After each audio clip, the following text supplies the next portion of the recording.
बिस्मिल्लाहिर्रहमानिर्रहीम। लेक्चर का टॉपिक है वेव्स एंड देयर प्रॉपर्टीज़। पिछले लेक्चर के साथ कंटिन्यूशन में ये लेक्चर है। क्वेश्चन नंबर 13 तक हमने काम किया था और उसके अलावा दो क्वेश्चंस न्यूमेरिकल्स जो हैं वो शामिल किए थे बुक से। बुक वालों के जो न्यूमेरिकल प्रॉब्लम्स उसके हमने नंबर नहीं लगाए, उसको छोड़कर 13 नंबर तक क्वेश्चन हो चुके। ये क्वेश्चन नंबर 14 ये देखिएगा। The frequency of vibration of a wire is 200 hertz. किसी वायर जैसे वो गिटार की तार होती है या सितार की वायर यानी या और कोई वायर, उसकी वाइब्रेशन यानी उसकी थरथराहट की फ्रीक्वेंसी 200 हर्ट्ज है। एक सेकंड में 200 मरतबा वो वाइब्रेट करता है। Find its time period. Time period find करें, उसका वाइब्रेशन का टाइम पीरियड फाइंड करो। कराची के 2010 वाले पर्चे में जो क्वेश्चन आया, देखिए सॉल्यूशन जो है वो नीचे ये द फ्रीक्वेंसी एफ से शो करके वो लिख दी 200 हर्ट्ज। टाइम पीरियड फाइंड करना है, क्वेश्चन मार्क लगाया। इक्वेशन लिखी है, टाइम पीरियड की इक्वेशन होती है 1 फ्रीक्वेंसी, याद रखिएगा। तो ये आगे जो है वो वैल्यूज डाल के, तो टाइम पीरियड को सेकेंडों में लिखने के लिए ये इसके साथ यानी 1/200 के साथ आगे एस सेकंड के लिए, ये एस इसलिए लिखा है कि इसके यानी 1/200 के इस तरफ जो है वो टाइम पीरियड है। तो टाइम पीरियड हो या कोई भी चीज हो तो उसका यूनिट सामने आता है। सो हमने टाइम पीरियड का यूनिट यहाँ पर सेकंड लिखा और फिर इस तरह से इसको सॉल्व करके इसका आंसर निकाल दिया और ये क्वेश्चन का आंसर हो गया। नेक्स्ट हमारे पास है क्वेश्चन नंबर 15। ए सितार स्ट्रिंग वाइब्रेट करता है एट 400 हर्ट्ज। 400 हर्ट्ज उसकी फ्रीक्वेंसी है, उसके साथ वो वाइब्रेट करता है। What is the time period of this vibration. इस वाइब्रेशन का टाइम पीरियड क्या है? तो बहुत आसान है, मैं इस पर ज़्यादा टाइम नहीं लगाना चाहता। ये देखिएगा, सॉल्यूशन में फ्रीक्वेंसी लिखी, फिर टाइम पीरियड के लिए क्वेश्चन मार्क लगाया। पहले की तरह जो है वो टाइम पीरियड का फार्मूला लिखा, वैल्यूज डाली और टाइम पीरियड निकल आया। नेक्स्ट हमारे पास है question number 16। A piece of paper completes 600 vibrations in 60 seconds when some waves pass through the surface of water। Water की सरफेस से कुछ वेव्स जब गुजरती हैं तो उन वेव्स के गुजरने के साथ कोई कागज का टुकड़ा 60 सेकंडों में वाइब्रेट करता है 600 मरतबा। तो आगे देखिए, find the time period and frequency of the piece of paper. एक तो टाइम पीरियड और फ्रीक्वेंसी, ये दो चीजें ये फाइंड करनी है। और तीसरी चीज देखिए, calculate the wavelength. Calculate the wavelength if velocity of the waves is 2.5 metre per second. यानी कि तीसरी चीज वेवलेंथ फाइंड करनी है। वेलोसिटी दी हुई है 2.5 मीटर पर सेकंड। मैं इसके ऊपर और ज्यादा बात नहीं करना चाहता, मैं सॉल्यूशन की तरफ जाता हूं। और हाँ, ये कराची के 2018 वाले पर्चे में है। सॉल्यूशन देखिए, नंबर ऑफ वाइब्रेशंस को n से शो किया है, वाइब्रेशनों की तादाद। ये गौर से सुनिएगा जरा। नंबर ऑफ वाइब्रेशंस का मतलब है वाइब्रेशंस की तादाद। तो कितनी तादाद है? 600 तादाद है। यहां पर वाइब्रेशंस लिखने की जरूरत नहीं है। जब हमने यहां पर लिख दिया नंबर ऑफ वाइब्रेशंस, तो यहां पर वाइब्रेशन लिखने की जरूरत नहीं है, n से शो किया। और फिर ये 600 वाइब्रेशंस कितने टाइम में होती हैं?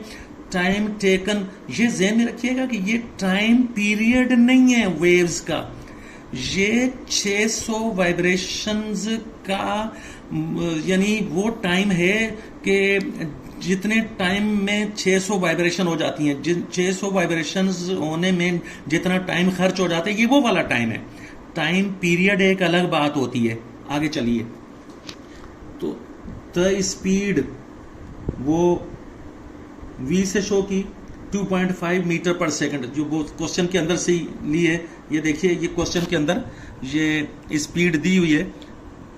ये देखिए, velocity of the waves is 2.5 metre per second. अब हम अगले पेज पर चलेंगे। क्वेश्चन को अगर आप गौर से देखेंगे, वीडियो पास करके, यानी क्वेश्चन को पढ़ेंगे, तो ये चीजें आपको मालूम हो जाएंगी जो मैं जल्दी जल्दी पढ़ने जा रहा हूं। टाइम पीरियड फाइंड करना है, इसको हमने टी से शो किया है और आगे क्वेश्चन मार्क लगा दिया। फ्रीक्वेंसी फाइंड करनी है, उसको हमने एफ से शो किया है, आगे क्वेश्चन मार्क लगा दिया। वेव लेंथ फाइंड करनी है, लैम्डा से शो किया है, आगे क्वेश्चन मार्क लगा दिया। हमने जानबूझकर नंबर 2 और नंबर 1, इनमें से नंबर 2 को पहले किया है। ये तरतीब हमने इसी तरह रखनी है, बहुत ज्यादा टेंशन लेने की जरूरत नहीं है, आपको अंदाजा हो जाएगा। चलिए ये देखिएगा, नंबर 2 में द फ्रीक्वेंसी, हाँ जी, फ्रीक्वेंसी क्या होती है, n/t का मतलब है कि जितनी मर्तबा वाइब्रेशन हुई है तो और उतनी मर्तबा वाइब्रेशन होने में जितना टाइम खर्च हो गया। तो वो पिछले पेज पर था, वो मैं पेज आपको दिखलाता हूं। ये देखिए, पिछले पेज पर ये नंबर ऑफ वाइब्रेशंस 600 हैं और 600 वाइब्रेशंस होने में 60 सेकंड का टाइम खर्च हुआ है। तो फ्रीक्वेंसी का फार्मूला ये है कि n/t, तो वो हम अगले पेज पर चलते हैं। तो ये देखें, फार्मूले में वैल्यूज लगाई, 600 जो है वो फ्रीक्वेंसी और 60 जो है वो सेकंड का यानी टाइम। तो ना यहां पर कुछ लिखना है और ना यहां पर वो सेकंड लिखना है, तो बल्कि ये देखिए, फिर से ये मैंने एक दफा आपको पहले बताई आज की वीडियो में ये बात कि जो चीज यहां होती है सामने उसकी यूनिट आ जाती है। तो यहां पर अभी ये फ्रीक्वेंसी है, तो फ्रीक्वेंसी की यूनिट सामने हर्ट्ज मैंने लिखी है, इसीलिए यहां पर मुझे ये 60 के साथ सेकंड लिखने की जरूरत नहीं है और इसके साथ भी वो वाइब्रेशंस लिखने की जरूरत नहीं है। तो ये इस तरह से हो गया। और आगे इसको सॉल्व करने से जो है वो ये देखिएगा, 10, इसको सॉल्व करने से 10 आएगा और हर्ट्ज उसकी यूनिट आ गई। और फिर नंबर 1 वाली जो ये देखें, ये कैमरा ऊपर लाइएगा, ये नंबर 1 टाइम पीरियड को फाइंड करना है। तो ठीक है, ये टाइम पीरियड को फाइंड करने के लिए फार्मूला देखिए क्या होता है। Formula time period is equal to 1/फ्रीक्वेंसी, इसमें वैल्यूज रखकर तो सेकंडों में टाइम निकल आता है। ये देख लें, मैं एक मरतबा फिर बताना चाहता हूं कि यहां पर जो ये चीज होती है उसकी यूनिट सामने लगी होती है। अभी जो है टाइम पीरियड है, तो टाइम पीरियड की जो यूनिट है सेकंड है, इसलिए हमने 1/10 के आगे सेकंड लगाया और सॉल्व करके टाइम पीरियड निकल आया 0.1 सेकंड। तीसरे नंबर पर देखिए, वेलोसिटी और ये आगे इक्वल टू के आगे फ्रीक्वेंसी लगी हुई है, लैम्डा लगा हुआ है। तो ये तो हमने वो लिखी है इक्वेशन, और इस इक्वेशन से हम ये फाइंड करेंगे लैम्डा। नंबर 3 में वो याद करें कि वेवलेंथ फाइंड करने के लिए कहा गया है, तो हमने वेवलेंथ फाइंड करने के लिए ये फार्मूला लिखा और इसमें v की वैल्यू वो क्वेश्चन में से देख सकते हैं आप, 2.5 मीटर पर सेकंड लिखा, इसके साथ यानी यूनिट भी मैंने लिखी है। और ये फ्रीक्वेंसी 10 हर्ट्ज, ये भी आप देख सकते हैं पीछे आ चुकी है, या वो क्वेश्चन में दी हुई होगी या वैसे हमने सॉल्व करके निकाली होगी। और ये लैम्डा वेवलेंथ क्योंकि फाइंड करनी है, तो इसलिए इसका निशान ऐसे का ऐसे ही निशान लगा दिया। अब मैं यहां पर मैथमेटिक्स नहीं सिखाऊंगा, सिर्फ आपको जल्दी जल्दी ये बता देना चाहता हूं। ये देखिएगा, lambda equals to this upon this, तो ठीक है, हमने ये इस तरह से रखा है, lambda is equal to this, यानी ये 2.5 के साथ मीटर पर सेकंड नहीं लिखा। क्यों नहीं लिखा, अभी थोड़ी देर में बताता हूं। और आगे ये अपॉन की लाइन के नीचे ये 10 हर्ट्ज, यानी 10 के साथ हर्ट्ज नहीं लिखा। फिर वही बात आ गई कि जो चीज यहां होती है सामने उसकी यूनिट आएगी। तो वेवलेंथ मीटर्स में होती है, इसलिए मैंने यहां पर मीटर पर सेकंड ये नहीं लिखा और ये 10 के साथ हर्ट्ज नहीं लिखा, बल्कि इसकी अपनी यूनिट दूर करके लिख दी है मीटर। वेवलेंथ मीटर्स में होती है। सॉल्व करके आंसर आ गया 0.25 मीटर। नेक्स्ट क्वेश्चन देखिए, question number 17। 20 waves per second pass through a point on the surface of a pond। किसी तालाब की सरफेस के ऊपर 20 वेव्स पास हो रही हैं, 20 लहरें, 20 लहरें पास हो रही हैं 1 सेकंड में। तो ये तो बहुत आसान है, ये मैंने, ये देखिए, कैमरा नीचे लाइएगा, ये देखिएगा। द फ्रीक्वेंसी, इसको 20 हर्ट्ज इसलिए लिखा कि फ्रीक्वेंसी की डेफिनेशन ही यही है कि 1 सेकंड में जितनी वेव्स पास होंगी तो वो फ्रीक्वेंसी होगी। तो 1 सेकंड में 20 वेव्स पास हो रही हैं, ये पर सेकंड, ये देखिए लिखा हुआ है, फिर से देखिए, ये 20 वेव्स पर सेकंड, 20 लहरें 1 सेकंड में, तो ये खुद फ्रीक्वेंसी ही हो गई जो मैंने अभी नीचे दिखलाई आपको। और आगे देखिए, कैलकुलेट द वेवलेंथ, वेवलेंथ को कैलकुलेट करना है। आगे क्वेश्चन मार्क वो थोड़ी देर में मैं आपको दिखलाता हूं। If velocity of the wave is 3.5 metre per second, ये यहां पर लिखना है। वेलोसिटी हो गई जी 3.5 मीटर पर सेकंड। ये क्वेश्चन आया है कराची बोर्ड में 2014 वाले साल में। सॉल्यूशन देखिए जी, ये द फ्रीक्वेंसी एफ वो 20 हर्ट्ज वो पहले ही हो चुकी, बता दिया मैंने। द वेलोसिटी वो 3.5 मीटर पर सेकंड, तो ये देखिए क्वेश्चन में से ली है ये वेलोसिटी 3.5 मीटर पर सेकंड, ये आ गई। और उसके बाद वेव लेंथ जो है, ये देखिए लैम्डा से शो करके क्वेश्चन मार्क लगाया, और अब तो बहुत आसान हो गया काम। तो ये देखिए वेवलेंथ को ये लैम्डा से शो करके क्वेश्चन मार्क लगाया। आगे इक्वेशन जो है वो v equals to f lambda, इसमें वेलोसिटी की वैल्यू रखी वही मीटर पर सेकंड करके, और फ्रीक्वेंसी जो है वो हर्ट्ज के साथ 20 हर्ट्ज करके रख दी, और लैम्डा जो वेवलेंथ है उसका निशान लगा दिया। और आगे पहले की तरह जो है लैम्डा इक्वल्स टू करके दिस अपान दिस, तो वो फिर मैंने जिस तरह पहले बताया अभी फिर बता देता हूं कि जो यहां पर जो चीज है उसकी यूनिट सामने आ जाएगी, तो जो कि लिखी हुई है लैम्डा वेवलेंथ होती है। वेवलेंथ जो है वो मीटर्स में, तो यहां पर ये 3.5 अपान 20 मीटर्स, और सॉल्व करने से वेवलेंथ आ जाएगी 0.175 मीटर। अब हम करने जा रहे हैं objective questions.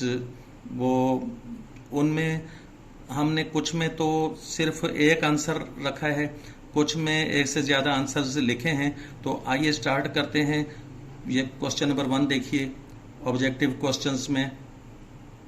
In a vacuum यानी खला में all electromagnetic waves have the same velocity. ये आपने याद रखना है कि जितनी भी इलेक्ट्रोमैग्नेटिक वेव्स होती हैं तो वैक्यूम में उनकी सेम वेलोसिटी होती है। सेम वेवलेंथ नहीं लिखना, सेम फ्रीक्वेंसी नहीं लिखना, ये बात याद रखनी है। एक बात फिर देखिए, in a vacuum all electromagnetic waves have the same velocity. Question number 2 देखिए, which of the following is an example of longitudinal waves। Longitudinal waves की एग्जाम्पल कौन सी है? तो इसमें ये देखिएगा कि हमने और जवाब भी लिखे हुए, फिर एक जवाब को सिलेक्ट किया हुआ है। ये देखिए रेडियो वेव्स ये लॉन्गिट्यूडनल वेव्स नहीं होती हैं। क्यों नहीं होती हैं वो भी मैं अभी थोड़ी देर में आपको बताने जा रहा हूं। लाइट वेव्स वो भी लॉन्गिट्यूडनल वेव्स नहीं होती हैं। तो पहले तो ये देख लें कि रेडियो वेव्स और ये लाइट वेव्स ये लॉन्गिट्यूडनल वेव्स इसलिए नहीं होती हैं कि इलेक्ट्रोमैग्नेटिक वेव्स हैं ये दोनों। रेडियो वेव्स और लाइट वेव्स इलेक्ट्रोमैग्नेटिक वेव्स हैं, वो हमेशा ट्रांसवर्स हुआ करती हैं, तो ये तो लॉन्गिट्यूडनल नहीं है। वाटर वेव्स जो हैं वो भी जनरली ट्रांसवर्स वेव्स हुआ करती हैं। तो साउंड वेव्स फिर पीछे ये रह जाती हैं। ये आपने याद रखना है कि साउंड वेव्स तो होती ही लॉन्गिट्यूडनल हैं, दूसरी तो हो ही नहीं सकती हैं, यानी साउंड वेव्स ट्रांसवर्स नहीं होती हैं। तो साउंड वेव्स वो हैं कि जो लॉन्गिट्यूडनल वेव्स की एग्जांपल होती हैं। क्वेश्चन नंबर 3 देखिए, when water waves enter of shallow water, जब पानी की वेव्स दाखिल हों, कहां पर दाखिल हो जाएं? रीजन ऑफ शैलो वाटर, यानी चलते चलते लहरें जा रही हैं और ऐसे इलाके में दाखिल हो जाएं, पानी के ऐसे रीजन में कि जहां पर पानी डीप नहीं है बल्कि शैलो है, यानी कम गहरे पानी को शैलो वाटर बोलते हैं। तो शैलो वाटर में जब दाखिल होती हैं वेव्स तो क्या होता है वो देखिए।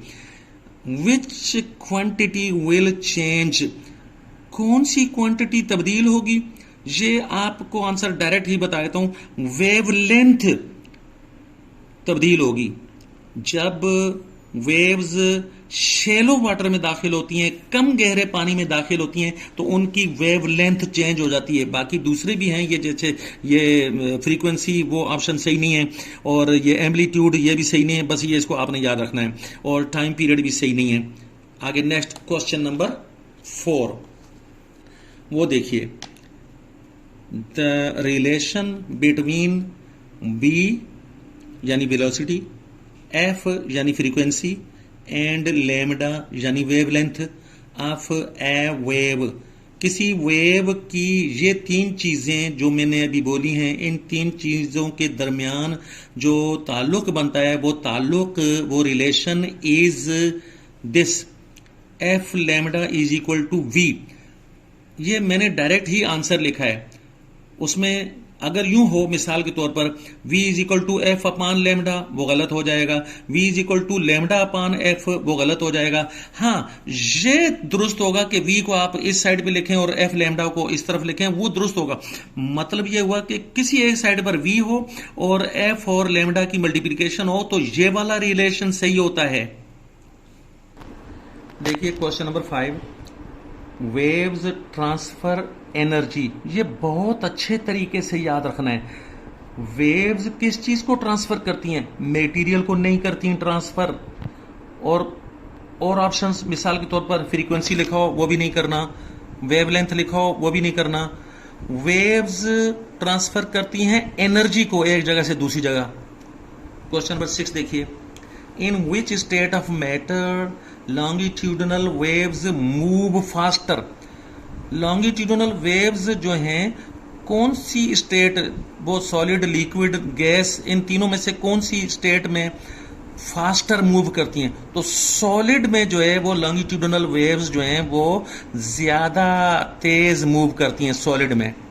आगे next question number 7, which of these are a method of energy transfer, इनमें से कौन सा जो है वो एनर्जी ट्रांसफर का मेथड, एनर्जी को एक जगह से दूसरी जगह पहुंचाने का तरीका? ये देखिएगा, रेडिएशन, ये जहन में रखो कि ये रेडिएशन जो है वो जिससे सूरज की एनर्जी जमीन तक पहुंचती है, वो सूरज की एनर्जी जमीन तक पहुंचाने का जरिया रेडिएशन वाला तरीका। तो इसका मतलब है कि ये वो तरीका है कि जिससे एनर्जी एक जगह दूसरी जगह पहुंच जाती है एक जगह से। कंडक्शन जो है वो सॉलिड मटेरियल में जो है वो एक जगह से दूसरी जगह हीट एनर्जी पहुंच जाती है, तो ये भी कंडक्शन भी एक तरीका है हीट को या किसी एनर्जी को एक जगह से दूसरी जगह पहुंचाने का। वेव मोशन तो वो तो है ही, वेव्स क्या करती हैं? एनर्जी पहुंचाती हैं। तो ये तीनों ही यानी तरीके, रेडिएशन वाला, कंडक्शन वाला और वेव मोशन वाला तरीका, ये आगे लिखा है, ये देखिएगा ऑल, यानी ऑल वाले ऑप्शन को करेक्ट करना है, इसीलिए मैंने टिक लगाया है कि ये सारे तीनों तरीके जो हैं वो एनर्जी पहुंचाने के हैं एक जगह से दूसरी जगह तक। क्वेश्चन नंबर 8 देखिए, main categories of waves are 2, 2 categories होती हैं, एक ट्रांसवर्स वेव्स और एक लॉन्गिट्यूडनल वेव्स। और वैसे दूसरी दो वो भी सुन लें, वो भी दो ही होती हैं, एक इलेक्ट्रोमैग्नेटिक वेव्स और एक वो मैकेनिकल वेव्स। तो बस कैटेगरीज जब पूछी जाएं तो दो बतानी है, 2। क्वेश्चन नंबर 9 देखिए, which of the following characteristics of waves is independent of the others. Waves का कौन सा कैरेक्टरिस्टिक, कौन सा बिहेवियर जो है वो दूसरों पर डिपेंड नहीं करता। तो आपने याद रखना है, फ्रीक्वेंसी जो है वो दूसरी चीजों पर डिपेंड नहीं करती है। वेवलेंथ वाला ऑप्शन नहीं करना, स्पीड वाला ऑप्शन नहीं करना, एम्पलीट्यूड वाला नहीं करना। एक दफा फिर से देखें इसको, ये which of the following characteristics of waves is independent of the others। दूसरों से आजाद कौन सा कैरेक्टरिस्टिक है जो डिपेंड नहीं करता दूसरों पर। फ्रीक्वेंसी याद रखिएगा। आगे क्वेश्चन नंबर 10 देखिए, ये डैश यानी फ्रीक्वेंसी इज ये f is equal to 1 time period. तो कभी अगर यहां पर अगर डैश दिया हुआ हो तो यहां पर ना दिया हुआ हो तो फिर यूं हो जाएगा, फ्रीक्वेंसी इज दिस। और अगर ये दिया हुआ हो तो फिर यहां पर फ्रीक्वेंसी लिखना है। मतलब यह है कि ये फार्मूला किसका है, फ्रीक्वेंसी का है। और फ्रीक्वेंसी का फार्मूला कौन सा है, ये। दोनों में से जो भी वो पूछे तो वो बता देना है। आगे आइए, question number 11, example of mechanical waves is, ये देखिएगा, sound waves, radio waves, X rays, light waves. तो आपने याद रखना है कि ये जो एक्स रेज होती हैं ये इलेक्ट्रोमैग्नेटिक रेज होती हैं।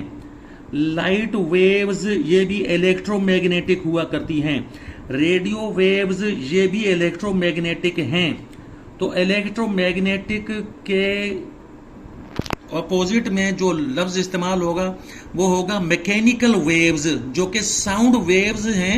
मैकेनिकल वेव्स साउंड वेव्स हैं इन सब में से। आगे नेक्स्ट पर चलेंगे। नेक्स्ट हमारे पास question number 12, the waves produced by a vibrational body in air, यानी कि वाइब्रेशनल बॉडी के जरिए से हवा में जो वेव्स पैदा होती हैं वो वेव्स आर लॉन्गिट्यूडनल वेव्स। इसको ज्यादा समझाने की जरूरत नहीं है। आगे चलते हैं, next question number 13, electromagnetic waves transfer energy.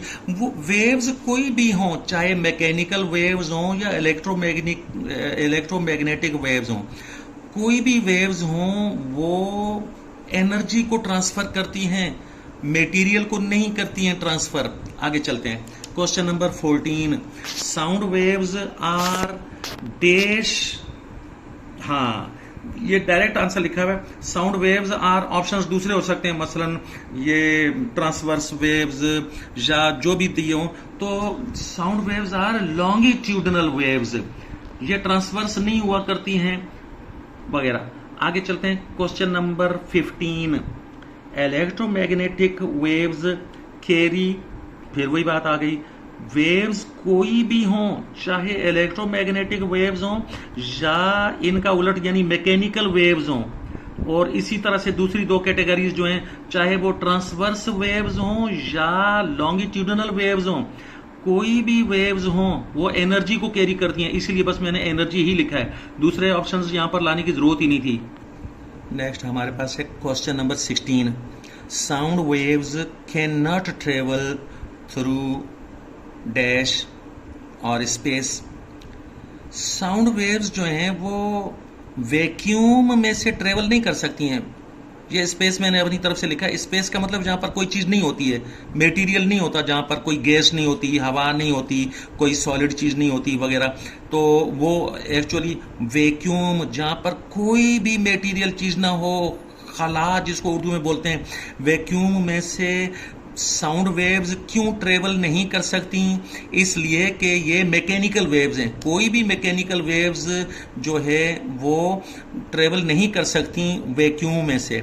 Vacuum में से सिर्फ इलेक्ट्रोमैग्नेटिक वेव्स ही ट्रेवल कर सकती हैं। तो इसको एक मरतबा फिर देखिए, sound waves can not travel through vacuum और स्पेस। आगे चलें, क्वेश्चन नंबर 17 में देखिए, a form of disturbance that travels through medium, यानी कि डिस्टरबेंस की शक्ल, ये तो वेव मोशन वाले डेफिनेशन में, यानी वेव्स की डेफिनेशन में बताया था कि वेव्स जो हैं वो डिस्टरबेंसेस हुआ करती हैं। मैं रिपीट करके बता देता हूं कि वेव्स डिस्टरबेंसेस हुआ करती हैं, चाहे वो वैक्यूम में डिस्टरबेंसेस होंगी तो वो इलेक्ट्रोमैग्नेटिक वेव्स होंगी, या चाहे किसी मेटीरियल में वो मेटीरियल पार्टिकल्स के साथ जो डिस्टरबेंसेस होंगी वो मैकेनिकल वेव्स होंगी। तो फिर से देखिए, ये a form of disturbance that travels,